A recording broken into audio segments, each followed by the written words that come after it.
नमस्कार दोस्तों, मैं हूं पुलकित मोहन सिंगला। स्वागत है आपका हमारे चैनल में। दोस्तों, आज हम इस विषय में बात करेंगे कि दुखी इंसान को और दुख देने से क्यों पाप और भी ज़्यादा चढ़ता है। दोस्तों, हमारे इस जीवन में जब लोग बदले की भावना अपने अंदर रखते हैं, तो अगर वो किसी को परेशान करना चाहते हैं तो हर स्तर को पार कर देते हैं। उनके अंदर की इंसानियत मर जाती है, उनके अंदर की आत्मा को वो खुद ही मार देते हैं और दूसरे का बुरा करने पे उतारू हो जाते हैं। वो ये नहीं सोचते, ये नहीं दिमाग में बात को रखते कि दूसरे का भी परिवार है, उसके भी इमोशंस हैं, उसकी भी फैमिली है, उसके भी फैमिली मेम्बर्स हैं। आप जिस तरीके से अपने लिए, खुद के फैमिली के लिए इतने प्यारे हो, दूसरा इंसान भी हो सकता है और सामने वाले की फैमिली में दुख हो सकता है, परेशानी हो सकती है, कोई रोग हो सकता है, कोई ऐसा हो सकता है कि वो किसी पे डिपेंडेंट हो या घर वाले उस पे डिपेंडेंट हो, या घर में कोई बीमार हो जिसका इलाज चल रहा हो। किसी के कोई कैंसर है, किसी के कोई बीमारी है, किसी की किडनी की है, किसी की किसी चीज़ की है, किसी के वैसे घर में आर्थिक तंगी है, किसी के जीवन में वैसे ही परेशानियां हैं।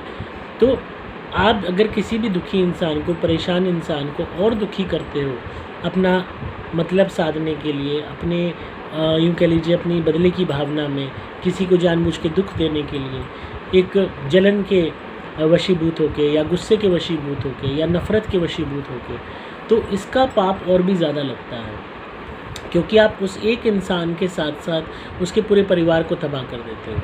तो उस इंसान से जुड़े हुए जितने भी लोग होते हैं, वो आपके एक गलत कदम से तबाह हो जाते हैं, जिसके कारण आपको बद्दुआ लगती है, हाय लगती है। और खाली उस इंसान की नहीं जिसको आपने कष्ट दिया, परेशान किया, उन सब लोगों की भी जो उससे जुड़े हुए हैं, उसके माँ बाप, उसके भाई बहन, उसके बच्चे, उसकी बीवी या उसका पति। और अगर उसमें फैमिली में कोई पहले ही बीमार है, दुखी है, परेशान है और उसकी ज़िंदगी और बिगड़ती है, सपोज़ आपने किसी को कष्ट दिया, अब वो आगे इलाज अपनी फैमिली का नहीं करा पाया या अपने उस पर्टिकुलर मेंबर का नहीं करा पाया और वो पर्टिकुलर मेंबर को कुछ हो गया बीमारी में, तो उस सब के ज़िम्मेदार भी आप ही कहलाओगे, क्योंकि जो मेंटल टेंशन आपने दी, जो परेशानियाँ आपने क्रिएट की, वो सब ज़िम्मेदार थी उस इंसान की वो गति पहुँचाने में। तो हर उस फैमिली मेम्बर की आप बद्दुआ लोगे, हाय लोगे, और ईश्वर की वजह से यूँ कह लीजिए आप ईश्वर की नज़र में तो गिर ही जाओगे, कुदरत की नज़र में भी गिर जाओगे।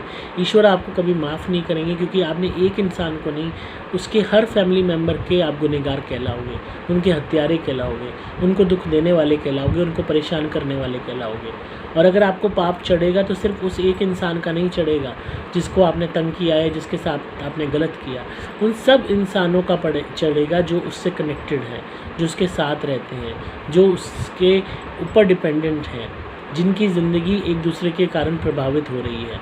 तो उन सब का श्राप तो आपको लगेगा ही, बद्दुआ लगेगी, ईश्वर की तरफ से भी आपको नाराज़गी मिलेगी। और जब भी लोगों के साथ फिर उसके बाद अगले जन्मों में बुरा होता है, उनको इतनी यातनाएं मिलती हैं कि उन्हें समझ नहीं आता, वो ये सोच नहीं पाते। और अगर इस जन्म में भी आपको सज़ा मिली तो इस हद तक मिलेगी कि आप कहोगे, अगर आप अवचेतन मन में अपने सोचोगे भी कि मैंने एक के साथ बुरा किया था, आप ये सोचना ही भूल जाओगे, सोच ही नहीं पाओगे कि उस एक के ज़रिए आपने कितनों का बुरा कर दिया जो उससे जुड़े हुए थे। तो उन सब की जो हाय और बद्दुआ है वो खाली नहीं जाएगी, आपको ले डूबेगी ही ले डूबेगी। कभी भी अपने अंदर इतनी नफ़रत ना पालें किसी के भी प्रति कि आप उसका नुकसान करने पे उतारू हो जाएं, उसको तंग करने पे उतारू हो जाएं, उसका अहित करने पे उतारू हो जाएं, उसको के प्रति गलत भावना रखें, उसको मारना चाहें, उसको नुकसान पहुंचाना चाहें। आप लीगली भी, लॉफुली भी अगर बात करें तो कानूनी तौर पे भी आप गलत कर रहे हैं, ये जुर्म है, आपको इसकी सज़ा हो सकती है। और आध्यात्मिक तौर पे भी ये जुर्म है, पारलौकिक तौर पे भी जुर्म है, आपकी आत्मा प्रेत योनि में सड़ेगी और भूत प्रेत बन के भटकना पड़ेगा, क्योंकि ईश्वर का न्याय ये कहता है कि आप बिना शरीर के विचरण करो, जिस आपने किसी और का अधिकार छीना तो आपका भी छीना जाएगा। उसके बावजूद जब अगला जन्म होगा तो बुरी योनियों में होगा, ऐसी योनियों में होगा जहाँ पे पहले से ही पैदा होते ही आपको बिछड़ना पड़े।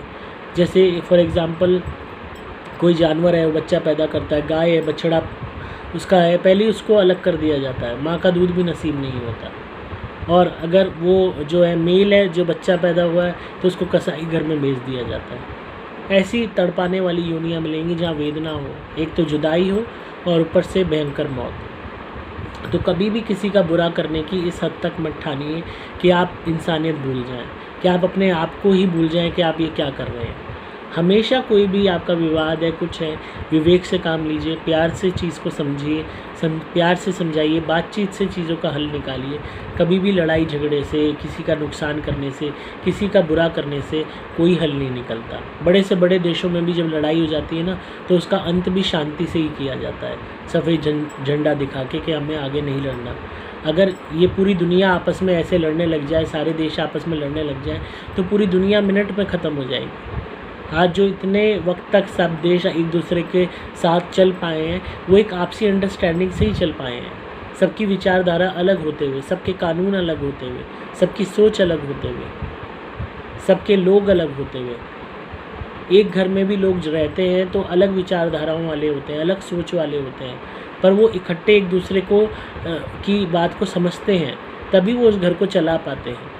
और जिन घरों में वो नहीं होता, उन घरों में लड़ाई झगड़ा, मार पिटाई, डोमेस्टिक वायलेंस रोज़मर्रा में होती है, वो घर बर्बाद हो जाते हैं। दोस्तों में भी, रिलेशनशिप्स में भी, हर जगह आपको थोड़ा सुनना पड़ता है, थोड़ा सुनाना पड़ता है, पर प्यार से एक दूसरे को एडजस्ट करके चलना पड़ता है। जीवन इसी का नाम है।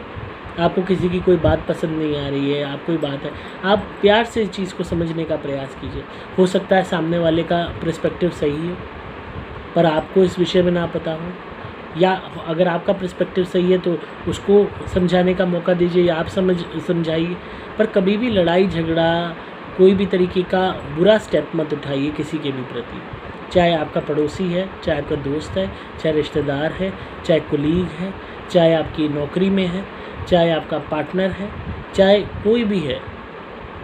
जितना अपने जीवन को आप विवादों से दूर रख के चलेंगे, लड़ाई झगड़े से दूर रख के चलेंगे, उतना आपका जीवन सुंदर बनेगा। लोग कोई भी गलत कदम उठाने से पहले सोचते नहीं है कि इसका अंजाम क्या होगा। अगर आप किसी पे उंगली उठाओगे तो क्या सामने वाला चुप रहेगा? वो भी आप पे वार करेगा। जब किसी की जान पे बात बन आएगी तो वो इंसान क्या आपको छोड़ देगा? जब आर या पार की बात होगी तो वो भी फिर पीछे नहीं हटेगा, वो भी आपके ऊपर इफ़ेक्ट करेगा, अटैक करेगा। तो आपकी भी ऊपर बात आएगी, आपकी भी फैमिली पे बात आएगी। कभी कभी लोग किसी से दुश्मनी साधने चलते हैं, किसी को नुकसान पहुंचाने चलते हैं, और खुद का ही जीवन गंवा देते हैं, या खुद की फैमिली को बर्बाद करके बैठ जाते हैं। जब भी आप दूसरे के लिए गड्ढा खोदोगे, चाहे आप किसी के उकसाने पे खोद रहे हो, चाहे खुद की मर्ज़ी से आपकी उपज है, आप उसमें गिरोगे ही गिरोगे। कभी भी कोई भी बंदा अगर अपने आप में शातिर बनता है कि मेरा कोई कुछ नहीं बिगाड़ सकता, तो ये बहुत बड़ी बेवकूफ़ी है। अच्छे से अच्छे ठोंडे लोग तक बर्बाद हुए हैं इसी लड़ाई झगड़े में, इसी नफ़रत में। क्योंकि जब आप किसी का बुरा करोगे तो वो इंसान भी आपसे कोई ना कोई ग्रज निकाल के आपका बुरा करेगा, और ये लड़ाई एंडलेस है, ये कभी ख़त्म नहीं होने वाली। आप उसको नुकसान करो, वो आपको करेगा, आप उसको करो, वो आपको करेगा। इस तरीके से परिवार आपस में ही दोनों के ख़त्म हो जाएंगे। तो हमेशा इस बात को समझिए कि आपके हर कर्म को ईश्वर देख रहे हैं, आपका अवचेतन मन देख रहा है। आपका अवचेतन मन किसी से पक्षपात नहीं करता, और आपके साथ तो बिल्कुल भी नहीं। वो कभी भी आपकी साइड नहीं लेगा, वो सिर्फ कर्म को देखेगा, क्या कर्म है, और उसको अपने अंदर भीतर नोट करता रहेगा। आपको अगर भले ही ये बात मजाक लग रही है, तो आपको जीवन में इसके विकल्प दिखाई देंगे, इसके कॉन्सिक्वेंसेस दिखाई देंगे, जब आपको उसी हिसाब से कॉन्सिक्वेंसेस फेस करने पड़ेंगे। जो भी लोग क्राइम के रास्ते पे जाते हैं, या तो वो जेल में होते हैं, या अपनी ज़िंदगी बर्बाद करे बैठे होते हैं, या उनकी फैमिली तबाह हुई हुई होती है। कोई सुखद ज़िंदगी नहीं होती। एक बारी आप अच्छी राह से भटक गए और गलत भावना के साथ बढ़ गए क्राइम करने की तरफ, या किसी के साथ गलत करने की तरफ, समझ लो आपने अपना पतन पहले ही शुरू कर दिया। आपका पतन हो गया, निश्चित है आपका फिर आपकी बर्बादी। तो जीवन को फिल्म की तरह या सीरियल की तरह मत लीजिए कि आप किसी के साथ कुछ भी करोगे और बच जाओगे। कौन बंदा कहाँ तक उसकी पहुँच हो आप नहीं जानते। किसी भी बंदे को हल्का मत समझो। आप सोचते हो कि आप ही बहुत ज़ोरावर हो सकता है सामने वाला आपका भी बाप हो। छोटी सी चींटी जो होती है ना, वो भी हाथी को गिराने की क्षमता रखती है अगर उसकी सूंड में घुस जाए तो। कहने को तो हाथी चींटी को कुचल भी सकता है, पर वही चींटी उसी हाथी को गिरा सकती है। कुदरत ने प्रमाण दिए हैं इस बात के कि कभी भी किसी को भी छोटा नहीं समझना चाहिए। कुछ नहीं पता कौन बंदा क्या हो। और जब भी आप किसी के साथ बुरा करोगे तो सामने वाला भी आपके ऊपर वो करेगा, और अपना कर्म आप ख़राब करोगे, सामने वाला भी अपना ख़राब करेगा या अपना डिफेंस करेगा, और यही खेल चलता रहेगा जिसमें सिर्फ सिवाय बर्बादी के कुछ नहीं मिलेगा, और उसमें आपकी बर्बादी पहले होगी बुरा करने के कारण। तो भाइयों मेरे, दोस्तों मेरे, यही आपसे कहूँगा, जीवन में कुछ भी बुरा होता है, कोई भी बात है, तरीके से समाधान ढूंढिए, तरीके से सॉल्यूशन निकालिए, विवेक से काम लीजिए, सोच समझ के फैसले लीजिए। कभी भी किसी के उकसाने में आके किसी का गलत मत कीजिए। कभी भी ये ज़रूर भूलिए मत कि आपके पीछे भी परिवार है, उनका क्या होगा। आपकी खुद की ज़िंदगी को भी कीमती समझिए, उसको ऐसे ही मत समझिए। अपनी ज़िंदगी से ज़्यादा प्यार कीजिए, दूसरे से नफ़रत कम। जिस दिन अपनी ज़िंदगी से ज़्यादा प्यार करने लगोगे, उस दिन अपने आप दूसरों से नफ़रत कम करना शुरू कर दोगे। लोगों के अंदर अपनी ज़िंदगी के प्रति, अपनी फैमिली के प्रति प्यार नहीं है, नफ़रत के प्रति प्यार है।